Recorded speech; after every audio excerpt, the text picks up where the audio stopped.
बिस्मिल्लाहिर्रहमानिर्रहीम अस्सलाम वालेकुम। Welcome in another vlog. कैसी है मेरी यूट्यूब फैमिली? उम्मीद करती हूँ कि सब ठीक होंगे। हम लोग भी अल्हम्दुलिल्लाह बिल्कुल ठीक हैं। मेरी अल्लाह पाक से यही दुआ है कि आप लोग जहाँ भी रहें खुश रहें और हंसते मुस्कुराते रहें। और जो इंसान किसी तकलीफ़ या परेशानी में है, अल्लाह पाक सबकी परेशानियों को दूर करे। आमीन सुम्मा आमीन। इसी नेक दुआ के साथ मैं आज के व्लॉग का आगाज़ करती हूँ।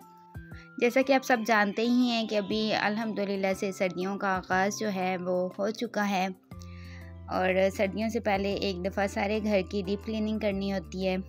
और हम लोगों ने घर में कुरान ख़वानी और मिलाद मुस्तफ़ा की महफ़िल भी रखी है, तो इसलिए सारा घर एक दफ़ा नीट करना था। और मैंने सोचा चले सर्दियाँ भी आ रही हैं, जब ज़्यादा सर्दी स्टार्ट हो जाती है तो फिर कोई भी काम करने का दिल ही नहीं करता।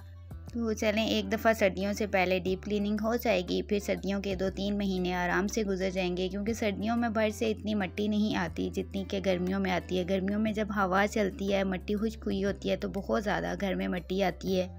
और जब मिट्टी बाहर से आती है तो फिर हर चीज़ ही घर में जो भी चीज़ होती है वो गंदी हो जाती है। और मेरी तो ये रूटीन है कि जितने भी डेकोरेशन पीसेस वगैरह वाल के साथ होते हैं, अगर उनमें ज़रा सी भी मिट्टी लगी हो ना तो मुझे बड़े अजीब से लगते हैं। साथ साथ मैं अपने काम की रूटीन भी आप लोगों के साथ शेयर करूंगी और साथ में जो मेरा टॉपिक है आज का उसके बारे में भी आप लोगों से डिस्कस कर लूँगी। अक्सर ये हम अपने घर में ही देख लें या किसी दूसरे बच्चों के बारे में भी हमेशा यही सुनने को मिलता है कि हमारे बच्चे जो हैं बहुत ज़िद्दी हैं, कहना नहीं मानते।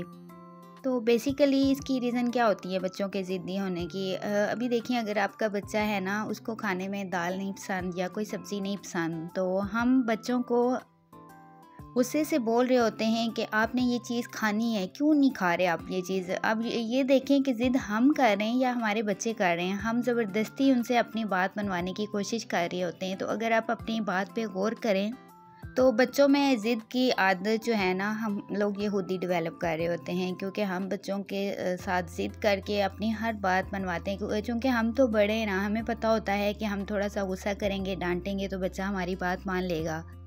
जैसे हमें कोई चीज़ नहीं पसंद होती है, ऐसे बच्चों की भी अपनी पसंद और नापसंद होती है। फॉर एग्ज़ाम्पल, अगर बच्चों ने कोई शर्ट पहनी है बहुत ही ऐसे ब्राइट कलर में जो हमें अच्छी नहीं लग रही, तो हम बच्चे के साथ ज़िद कर रहे होते हैं, उसे डांट रहे होते हैं कि ये कोई कलर है पहनने वाला जो आपने पहना हुआ है, भाई उसको अच्छी लग रही है तो उसने वो शर्ट पहनी है। तो हम कौन होते हैं? जैसे हम अपनी पसंद नापसंद का हक़ रखते हैं, ऐसे बच्चों को भी पूरा हक़ होता है। अक्सर बच्चे तब ज़िद्दी होते हैं जब हम उनकी बिला वजह की बातें मानना शुरू कर देते हैं। अगर बच्चे ने कोई चीज़ बोली कि मुझे ये चीज़ चाहिए, तो हम ये नहीं पूछते कि आपको बेटा ये चीज़ क्यों चाहिए, हम फ़ौरन से उसको ला के दे देते हैं। जब उसे पता होता है कि मैंने एक बात बोलनी है और फ़ौरन से पहले वो मेरी बात मान ली जानी है, तो तब बच्चे में ज़िद की आदत आ जाती है। खुदा न ख्वास्ता कभी ऐसे हालात भी होते हैं कि बच्चा जो जिस चीज़ की डिमांड कर रहा होता है वो हम उसे नहीं ला के दे सकते। तो अगर शुरू से बच्चे में ये चीज़ डेवलप करें, हम ये तो कहते हैं जब बच्चा हमसे कोई चीज़ मांगता है कि कहाँ से मिलेगी, लेकिन हम उससे ये नहीं कहते कि बेटा आपको ये चीज़ क्यों चाहिए। जब बच्चा किसी चीज़ की डिमांड करेगा ना, तो आप उससे पूछेंगे कि आपको ये चीज़ क्यों चाहिए। अगर तो वो रीज़न बताएगा, अगर आपको लगे कि वाकई इस चीज़ की इसको ज़रूरत है, इसको ला के देनी चाहिए, तो वो चीज़ आप उसको ला के दें। लेकिन बिला वजह की जो डिमांड होती है बच्चे की, वो हरगिज़ पूरी ना किया करें। अक्सर देखने में ये भी आता है कि फॉर एग्ज़ाम्पल, अगर बाप ने बच्चे को मना कर दिया ना किसी चीज़ के लेने से कि ये चीज़ हमने आपको नहीं लेके देनी, तो कुछ देर के बाद जो है ना, हम माएँ हैं ना, हमारे दिलों में बहुत ज़्यादा प्यार आ जाता है जल्दी। तो हम कहती हैं नहीं कोई बात नहीं है, हम इसी के लिए तो कमाते हैं ना, किन के लिए कमाते हैं, तो बस हमने इसको ये चीज़ लेके देनी है। या फिर घर में अक्सर दादी दादा नानी नाना होते हैं, उनसे भी बच्चे का रूठना या बच्चे का रोना बर्दाश्त नहीं होता। तो वो जिस चीज़ की डिमांड कर रहे होते हैं, वो आपके पेरेंट्स आपको बोल रहे होते हैं कि मेरे पोते को या नवासे को ये चीज़ ला के दी जाए। तो इससे क्या होता है, इससे आपका बच्चा ही बिगड़ जाता है। क्योंकि उसे पता होता है कि अगर बाबा ने मना कर दिया किसी चीज़ के लेने से तो क्या हुआ, मम्मा तो वो चीज़ दिला देंगी। या फॉर एग्ज़ाम्पल, अगर मामा बाबा दोनों ने मना कर दिया तो मेरे दादी दादा या नानी नाना हैं, वो मुझे ये चीज़ दिलवा देंगे। तो फिर तब तक वो ज़िद करता है जब तक उसकी बात मान नहीं ली जाती। तो इसलिए कोशिश किया करें कि अगर बच्चा किसी चीज़ की डिमांड करे तो उसको एक दफ़ा उससे ज़रूर पूछें और बिला वजह की उनकी डिमांड पूरी मत करें। और दूसरी बात कि बच्चों पे बिला वजह का गुस्सा करना भी अच्छा नहीं होता। जो बात हम गुस्से में अगर उनको करते ना, वही बात हम प्यार में भी समझा सकते हैं। इसकी सबसे बड़ी रीज़न क्या है कि हम बच्चों को कम्युनिकेट नहीं कर पाते। अगर बचपन से ये आदत हम अपना लेना तो हमारे बच्चे कभी भी नहीं बिगड़े, बल्कि हमारी बात फ़ौरन से वो मान लें।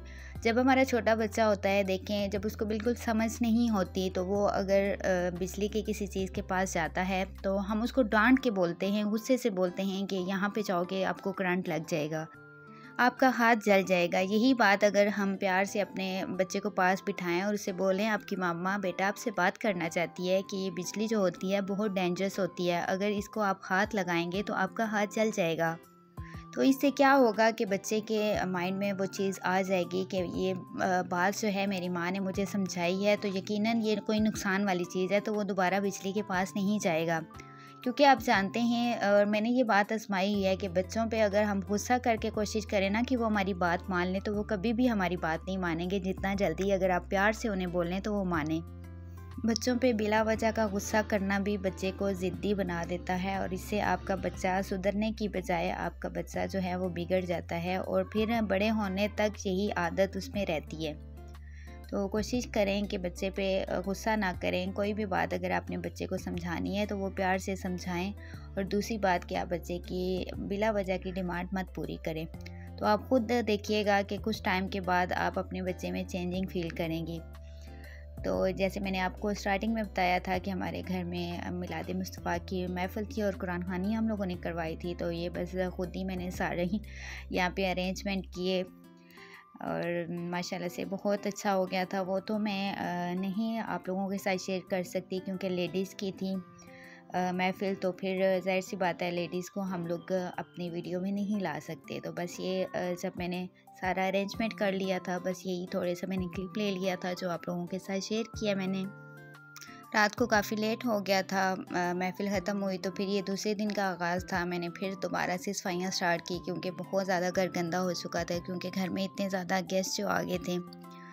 तो बस फिर पूरा दिन फिर से गुजर गया सफाइयाँ करने में। तो यही था आज का मेरा छोटा सा व्लॉग। अगर आप लोगों को अच्छा लगे तो प्लीज़ मुझे प्यारे प्यारे से कमेंट्स कीजिएगा और मेरे चैनल को सब्सक्राइब कर दीजिएगा।